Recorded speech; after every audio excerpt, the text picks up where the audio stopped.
வெள்ளருக்கு விநாயகர் இல்லாமல் இருக்காதீங்க. அது ஈஸியா கிடைக்கிறது. இல்லாட்டா எனர்ஜிலஸ்ல கேளுங்க. நெறைய விஷயம் எனர்ஜிலஸ்ல கேட்டு பாருங்க. அப்ப தானே கிடைக்கும். அங்க இருக்கிறத தான் நான் பேசுறேன். இந்த வெள்ளருக்கு விநாயகர்லாம் என்னங்க? எப்படிங்க கும்பிடுறது அப்படின்னா, அதுக்கு மஞ்சள், குங்குமம் வச்சு கும்பிடுவீங்க. அது ஒரு எப்பவுமே எல்லாருக்கும் தெரிஞ்சது தான். இந்த விநாயகருக்கு பொரிகடலை வச்சீங்கன்னா அவ்வளோ பவராம். பொரியும் கடலையும் வச்சு கும்பிட்டா தரித்திரமே வராது. அது ஒண்ணு. இப்ப இந்த வெள்ளருக்கு விநாயகர வாங்கி யாருக்காவது இப்போ ரொம்ப முடியாதவங்க இருக்காங்க அப்படின்னா, அவங்களுக்கு தானம் பண்ணீங்கன்னா, சூப்பர் பவர் ராஜா! அது உங்களுக்கு கிடைக்கும். யார்ட்டயாவது, "அப்பா எனக்கு இப்படி இருக்குது, அப்படி இருக்குது" என்று புலம்பவே புலம்பாதீங்க.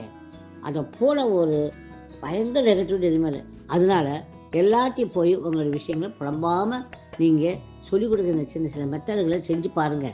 அதுல நெறைய பலன் கிடைக்கி, எல்லாரும் இத சொல்றாங்க. மத்த விஷயங்கள அப்புறமா பேசுறேன். ஓகே.